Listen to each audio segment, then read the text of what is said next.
Қазақстандық кәсіби бокстағы жарқын проспектілердің бірі Жәнібек Әлімханұлыдан жақсы жаңалық жетті. Ол алған жарақатынан айығып, алдағы күндері Американы бетке алады. Естеріңізде болса, Әлімханұлы жыл басында Америкаға барған болатын, бірақ ол жақта көп тұрақтай алмады. Боксшы жаттығу жұмыстарының бірінде жарақат алып, мәжбүрлі үзіліс алуға тура келген еді. Енді ол елде болып ем-дом қабылдап, қайтадан ұрысқа дайын. Айдан аса әлеуметтік желілерде тыныштық орнатқан Қазақстайл кеше ғана жақында деген жазба қалдырды. Бұл оның бүгін ертең кездесу өткізетіндігін білдірмейді.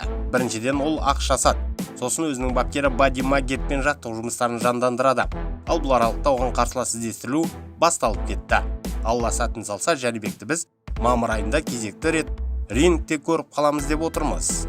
Соңғы рет ол өткен жылдың қазан айында бокстасып Гонсало Корияны бруталды нокаутқа жіберген болатын. Топ-ранг бұл нокаутты жылдың үздік нокауттарының біріне бағалаған еді. Сосын ол 27 ақпан күні Алматыда өтетін бокс кешіне қатысады деген ақпарат шыққан. Десе де оның елде бокстасуына Жәнібектің жанкүйерлері қатты қуана қойған жоқ. Өйткені оны фанаттар Америкада жүріп профи бокс шыңын бағындырғанын қалайды. Рейтингтер бойынша трансұлттық бокс кеңесі өз рейтингтерін жариялады. Әзірге олар ұсынған әр салмақтың үздік ондықтарының арасында қазақстандықтардан бір ғана боксшы бар. Ол Геннадий Головкин. Орта салмақтан наурызға белгіленген рейтингте Геннадий Головкин көш бастады. IBF және IBO бойынша әлем чемпионы американдық Джермал Чарлоның алдын ораған еді. Үшінші сатыға олар Дмитрий Андрадені қойыпты, ал төртінші сатыда Сергей Деревянченко тұр. Бестікті жапониялық Риота Мурата түйіндеуде. Естеріңізге салайық, бұл салмақта Жәнібек Әлімханұлы мен Мейірім Нұрсұлтанов та бар, бірақ олар әзірге үздіктер қатарында кірмеуде. Ал Канелоға келетін болсақ, әзірге мексикалық супер орта салмаққа ауысып кеткен болатын. Сондықтан ол орта салмақтың рейтингінде жоқ.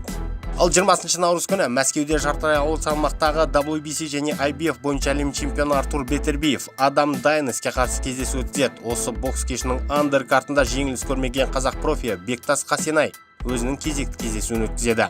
Бектастың қарсыласы тәжік боксшысы Бахадур Османов болмақ.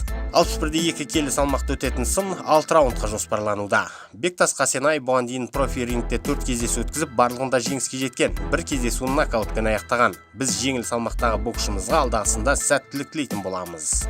Ал бүгін елімізде қарқын алып келе жатқан жауынгерлік лига Октагонның 17-ші номерлік турнирі өтеді. Алматыда өтетін жекпе-жек кешінде 13 жұп өзара бақ сынасатын болады. Ал кештің басында Октагон лигасының жартылай ауыр салмақтағы чемпиондық белбеуі сарапқа салынады.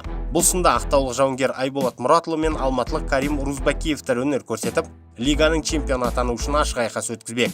Ал кештің екінші деңгейлі турнирінде Ұлан Тамғабаев Октагонға оралады. Бұл оның былтырғы жылдың қарашасында Нұрбек Абдрахмановпен болған айқасынан кейінгі бірінші рет кездесу болмақ.